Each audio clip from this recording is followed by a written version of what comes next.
সবজি উৎপাদনে সফলতার কারণে কলাপাড়ার নীলগঞ্জ ইউনিয়ন পরিচিত সবজি ইউনিয়ন নামে। পরিবেশের নানা প্রতিকূলতা মোকাবিলা করে এখানকার কৃষকরা মালচিং ও পলিহাউসের মাধ্যমে সবজির চারা উৎপাদন এবং বোম্বাই মরিচের চাষ করছেন।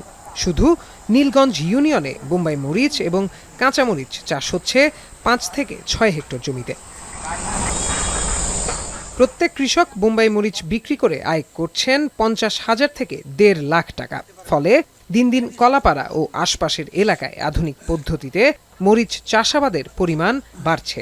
মালচিং পদ্ধতি মরিচ করলে আমাদের আগাছা দমন করতে অনেক লেবারের প্রয়োজন হয়, ওইটা হয় না। আমি একটা ঘর করছি, চারা কিনে টিনে করছি, এতে আমার 10-12 টাকা খরচ হয়েছে। আমি প্রায় 70-72 টাকা মতো বেচছি। ঝড় তুফানের কোনো ভয় নাই, যা বেডটা একটু ওষা করতে পারলেই হয়েছে। আমরা বর্ষা যখন আসে তখন পলি দিয়ে রাখি, রোদ্রের আলোটা পাইতেছে।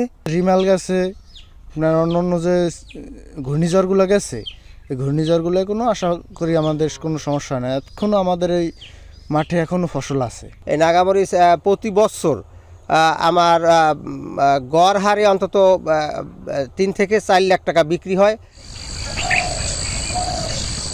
মাটির উঁচু বেড তৈরি করে বাঁশ, কাঠ, নেট, পলিথিনে তৈরি শেডে বৈশাখ মাসে রোপণ করা হয় মরিচের চারা। নানা পরিচর্যার পর কমপক্ষে 8 মাস ধরে চলে মরিচ উৎপাদন ও বিক্রি। এই পেশায় জড়িত 3 শতাধিক চাষি বছরে আয় করছেন কোটি টাকা।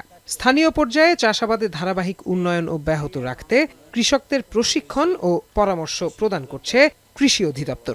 একজন কৃষক প্রতি শতকে 2,000 টাকা 1800 থেকে 2,000 টাকা ব্যয় করার ফলে তার প্রায় উৎপাদন হচ্ছে প্রায় 50 থেকে 60,000 টাকা।